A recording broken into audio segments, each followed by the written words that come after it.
How could the government be contemplating signing an agreement with the United States which will impact immigration, will impact refugees, will impact intelligence, it will impact security, it will impact trade, in fact, it will impact all of our relationship with the United States? Why would you contemplate doing that without, first of all, discussing it with the House of Commons right here in Canada?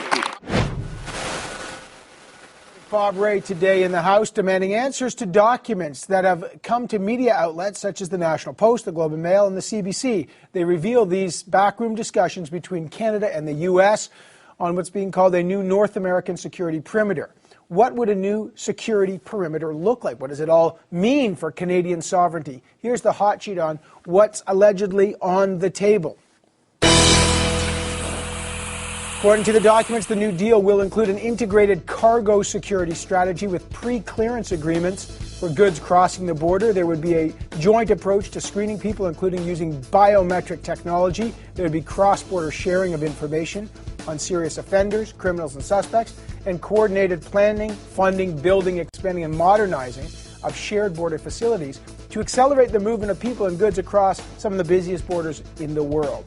Now, we asked the government today to confirm that negotiations are indeed underway. We were told that we don't comment on hearsay or speculation. Nonetheless, the documents CBC and the National Post and the Globe have obtained raise some real questions. Would Canada have to give up some sovereignty if it signed on to a deal like this? Should this be debated in the House of Commons, as the opposition is calling for? Let's find out. These are good initiatives that should certainly be continued and built upon. But you're saying you haven't seen these documents that the media now has made public, a lot of them. Mark Holland, what's your view on the response, what needs to be done here and what you're seeing so far?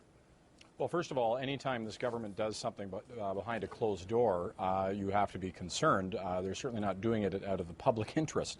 And when you take a look at the fact that they're actually looking to roll this out in January, that we only just found out about this because of leaks to the media, and that they weren't going to include Parliament in something as major as an integrated sort of North American security perimeter, weren't even going to engage Parliament, let alone Canadians, in the discussion when they're in a minority government, is absolutely wrong and condemnable. I think that what we need to make sure, whether or not it's on issues of sovereignty, as you mentioned off the top, to make sure that we're going to have authority over our own immigration policy, refugee policy, when it comes to intelligence, how we share information. I mean, there's real concerns about privacy, and this government is obviously having very detailed discussions to the point where they're ready to announce something in January about how Canada will share information with the United States when we don't even have oversight over our existing agencies.